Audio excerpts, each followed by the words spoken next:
Because there are so many people who are suffering. The families are suffering. The relationships are suffering because of the lack of control on the tongue. Somebody in the family has no control on their tongue, or someone in the community or someone in the neighborhood has no control on their tongue, and therefore there are so many victims of their tongues. So the Lord wants to tell us, if you really want to lead a peaceful life, happy life, you have to control your tongue.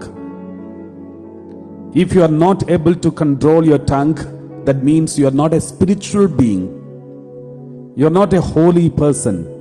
We read like this, Sirach chapter 14 verse 1. Sirach chapter 14 verse 1, we read like this. Happy are those who do not blunder with their lips and need not suffer remorse for sin. If you don't have control on your lips, control on your tongue, then you will have to regret all throughout your life for the sins, because sins will be many. All those who do not have control on their tongue, their sins will be many, and they will have to regret all throughout their life for their sins. Therefore, if you are really a spiritual person, you will discern before you open your mouth to speak anything. 1 Corinthians chapter 2 verse 15, we read like this. 1 Corinthians chapter 2 verse 15. Those who are spiritual discern all things, and they are themselves subject to no one else's scrutiny. What does it mean? Those who are spiritual, they discern all things, and they are themselves subject to no one's scrutiny. Means no one need to judge them, because they themselves will judge them and scrutinize them.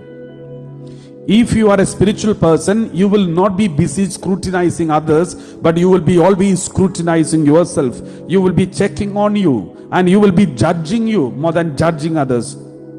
All those who are not spiritual, they will be busy judging others, saying they are sinful, these people are doing these mischievous things, and they are always like this, they are arrogant, they are rude. They are busy judging and scrutinizing others because they are not spiritual. The spiritual people will always look at themselves and scrutinize and judge them and justify others. So examine your conscience and see what kind of personality that you have. Are you still waiting to be spiritual, or are you still far from spiritual life, or are you still leading a life of flesh? Let's examine our conscience. There are so many families which are affected by these kinds of judging attitude. There are so many families that are divided because of this judging attitude. Let's examine our conscience and see, do we have this judging attitude? If so, we need to repent very seriously. This is one of the reasons why our life and spiritual life and personal life is not progressing. There is no spiritual growth in our family, because there is divisions and confusions, because many people in the family has no control on their tongue.